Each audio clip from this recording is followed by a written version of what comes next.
Tekiah! The shofar sounds a clarion call, shaking us from our routine, waking us from our complacency, imploring us to look within. I heard the shofar blast in a different way 5 Rosh Hashanahs ago. It was a Jewish New Year after racial unrest in Ferguson, Missouri, and New York City, as a young white man shot black churchgoers in Charleston, South Carolina. In the months leading up to 5776, I grappled with my own privilege as a white person in this country. How I walk through the world with more advantages and fewer burdens on my shoulders than my neighbors of color. Both the shofar blast and the news startled me, challenging me to notice racism in America. Then the news cycle shifted, Jewish calendar moved on, and the Black Lives Matter movement faded into the background for me and many others. My priorities changed, especially as I deepened my rabbinate and started a family. I remained aware of racism, but did little to address it. Shivarim! I got an even bigger wake-up call this past May. The whole world watched as George Floyd's life was snuffed out over the course of 8 minutes and 46 seconds. The combination of COVID-19 and ongoing racial injustice erupted into protests across the country and close to home. In June, I was devastated to learn about the racism at my high school alma mater, the Lawrenceville School. It was there that I forged deep friendships with people of all backgrounds, religious, racial, and economic. I made the mistake of assuming that my sense of belonging and connection at Lawrenceville reflected most students' experiences. My heart sank as I read Instagram posts by alumni of color, including very recent graduates, who endured the racism of classmates, teachers, and even the administration. Racism that revealed itself in words of hate, acts of violence, and regular shows of discrimination. I wrestled with the fact that one of my happy places, what had once been my safe space, was far from safe for students of color. Teruah!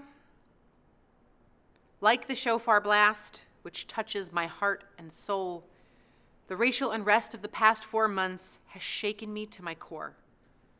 The week after George Floyd's murder, I started to read.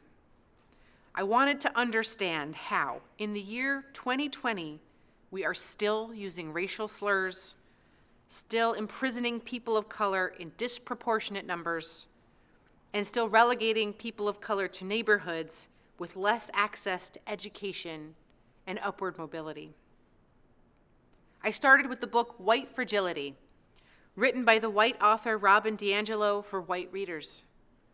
I learned how much I have taken for granted as a white person, how I have expected people of color to teach me about the racism established by white people in power, how I have likely said or done hurtful things to people of color because I was raised within the framework of institutionalized racism. I heard how that oft-repeated, well-intentioned claim, "I don't see color," sounds, and rightly so, like "I don't see you." It has been difficult for me to look in the mirror at my own prejudices and missteps. But this is the challenging work of the Jewish New Year. Our tradition instructs us to engage in cheshbon hanefesh, take an accounting of the soul. And that requires us to take a long, hard look at our thoughts and actions. Therefore, I am grateful for the language that White Fragility has given me to understand from whence I came and chart a new course going forward. Tekiah! Next, I turn to Ibram X. Kendi's book, Stamped from the Beginning, The Definitive History of Racist Ideas in America. It revealed to me, with heartbreaking clarity, that the land of the free was founded on explicitly racist principles. The evidence is right in our foundational documents, including the United States Constitution, which reads, "Representatives and direct taxes shall be apportioned according to their respective numbers, which shall be determined by adding to the whole number of free persons and excluding Indians not taxed, 3/5 of all other persons." I am struggling with this familiar text, lauded as a blueprint for freedom and democracy across the globe. I am recognizing for the first time how it labels indigenous peoples as wholly other and counts Black people as less than whole.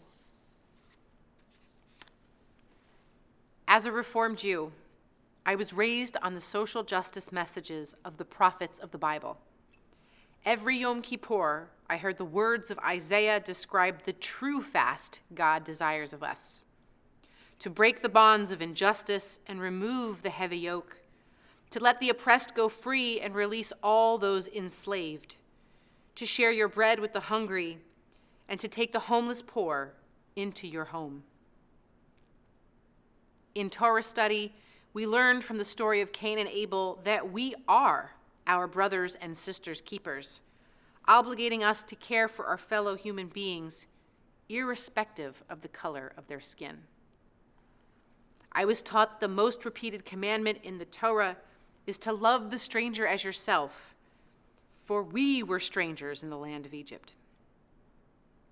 Our people was once enslaved, and we recite that narrative every Passover to remind us of our obligation to prevent the subjugation and oppression of all other peoples.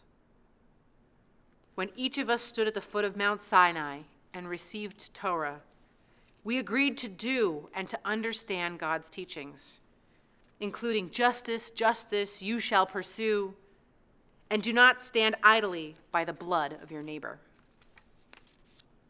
As a Reformed Jew, I was educated to strive for tikkun olam, repair of the world that I have learned is so very broken. All that I have learned in the last few months has led me to the conclusion that we need to make meaningful change now. Shivarim! At the same time that I was wondering what I could do to make this change, Beth Chaim congregants were asking me the same question. Quickly, it became clear that members of our community needed to talk about this and take action. Hence, the Racial Justice Task Force was born. In its early stages, I thought we might put a few programs on the calendar or lead a book club on the topic of racial justice. However, this dedicated group of lay people has created a dynamic vision for what our work as a congregation could be. One member articulated our mission: to position Beth Chaim as an explicitly anti-racist institution. Another spoke of working with our elected officials to overturn racist policies and legislation. And our chairperson, Carly Siditsky, has led us toward a multi-pronged approach to racial justice. We, on behalf of Congregation Beth Chaim, are committed to building racial equity through reflection, education, and action, and the work begins today. Today is the first day of a new Jewish year, and the first of the Hebrew month of Tishrei. Every year, we create New Year's resolutions to improve ourselves. We apologize for missing the mark in the past year, and we vow to do better in the months to come. This year, 5781, the Racial Justice Task Force of Beth Chaim invites you to join them in a 23-day racial justice habit-building challenge. This initiative is based on the work of Dr. Eddie Moore Jr., who crafted a 21-day challenge. We have simply expanded the project to align with the Jewish calendar to begin on Rosh Hashanah and conclude on Simchat Torah, the festival celebrating our sacred teaching and obligations. Over the next 23 days, which is a significant period for Jews all around the world, we challenge ourselves to take at least one daily action to further our understanding of power, privilege, supremacy, oppression, and equity. We are asking for a daily commitment of no more than 15 minutes to read, watch, listen, create, or volunteer. You will receive all the details of this initiative in your email in the coming days, and you can see them on our Temple Facebook page as well. While this challenge is a personal undertaking, we have punctuated the 23 days with communal conversation moments. Join us this coming Tuesday night at 7 p.m. for a discussion on what is racism exactly. And on Yom Kippur afternoon, you can join our study session on slavery and its atonement, the Jewish obligation to confront slavery's legacy. Our prayer is that by Simchat Torah, we will have a cadre of congregants who have worked to create racial justice habits that inspire them to move this work forward. Teruah! The task force sees racial justice as a historical, spiritual, and moral imperative. However, we recognize the complexity of this subject. We are embarking on difficult conversations. If anything I have said today has upset you, I implore you to connect with me. Let's make a date on the phone or on Zoom or get together in person for a socially distant chat. I am wrestling with issues of racial justice, and I want to wrestle with them with you. For example, I am struggling with what is now called cancel culture, which includes taking down statues. Also, I feel strongly about partnering with law enforcement as we seek to create meaningful change within our justice system. That is why I'm proud to announce that West Windsor Police Chief Rob Garofalo and Lieutenant Mark Lee will read a prayer for our country at our Torah service in just a few minutes.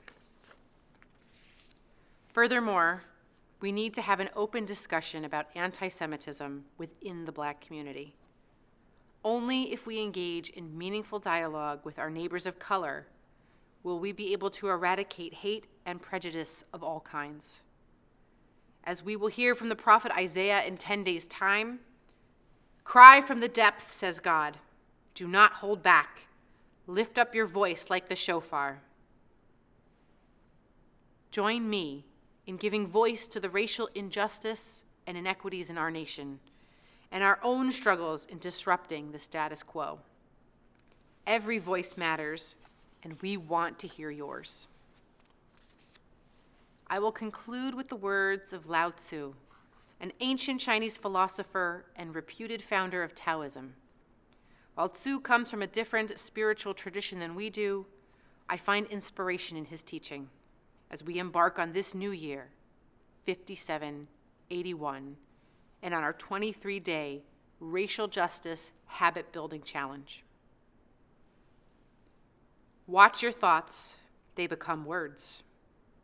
Watch your words, they become actions. Watch your actions, they become habit. Watch your habits, they become character. Watch your character, it becomes your destiny. Tekiah Gedolah!